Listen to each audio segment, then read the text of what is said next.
আমরা প্রত্যেকে জানি শ্রীকৃষ্ণ হল ভগবান।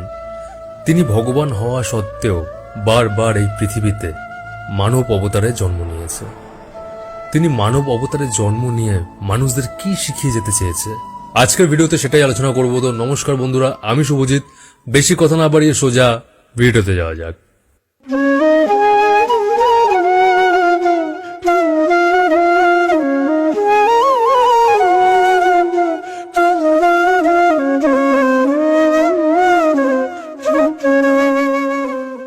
তোমরা গীতা মহাভারত পড়লে জানতে পারবে যে শ্রীকৃষ্ণ কুরুক্ষেত্র যুদ্ধে বরাবরভাবে ভাগ নিয়েছিলেন, কিন্তু সেই যুদ্ধে সে কোনো অস্ত্র তোলেনি, সেই যুদ্ধে সে কোনো দৈবিক শক্তির ব্যবহার করেনি।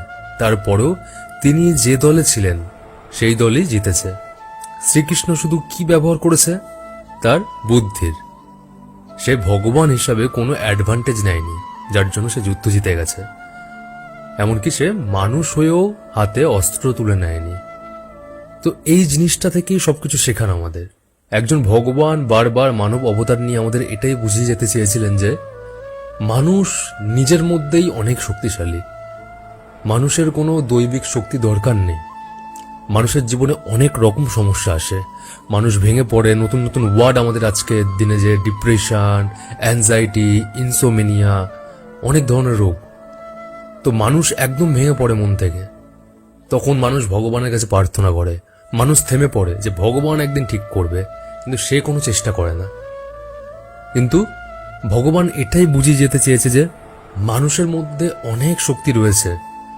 মানুষের ভগবানের দরকার নেই বা ভগবানের দৈবিক কোনো শক্তির প্রয়োজন নেই। মানুষ যদি চায় মন থেকে, যদি নিজের বুদ্ধি খাটায়, যদি ভাবতে পারে ঠিক মতো, তাহলে মানুষ চাইলে সব পারে। ভগবানের প্রয়োজন হয় না। শ্রীকৃষ্ণ মানব অবতার নিয়েই মানুষ যতটুকুনি পারে সেই সীমার মধ্যে থেকেই যা যা তার কার্যকলাপ করে গেছে, শুধুমাত্র এই শিক্ষাটা দেওয়ার জন্য যে মানুষের মধ্যে ভগবান অলরেডি সবকিছু দিয়েছে। সে যদি সেটাকে ঠিক মতো ইউটিলাইজ করতে পারে, কাজে লাগাতে পারে, মানুষ নিজের সমস্যা নিজেই সমাধান করতে পারবে। তাই জীবনে কখনো কোনো সমস্যা দেখে থেমে যেও না। হাত পা গুটিয়ে বসে শুধু ভগবানকে ডাকছো যে ভগবান ঠিক করবে। নিজেরটা নিজে লড়তে শেখো। তুমি নিজেই পারবে, তোমার মধ্যে সেই শক্তি আছে, ভগবান দিয়েছে। আশা করি একটু হলেও বুঝতে পেরেছো। ভিডিওটা শেষ অবধি দেখার জন্য অনেক ধন্যবাদ। লাইক কমেন্ট করতে ভুলো না। ভালো থাকো, সুস্থ থাকো, টাটা।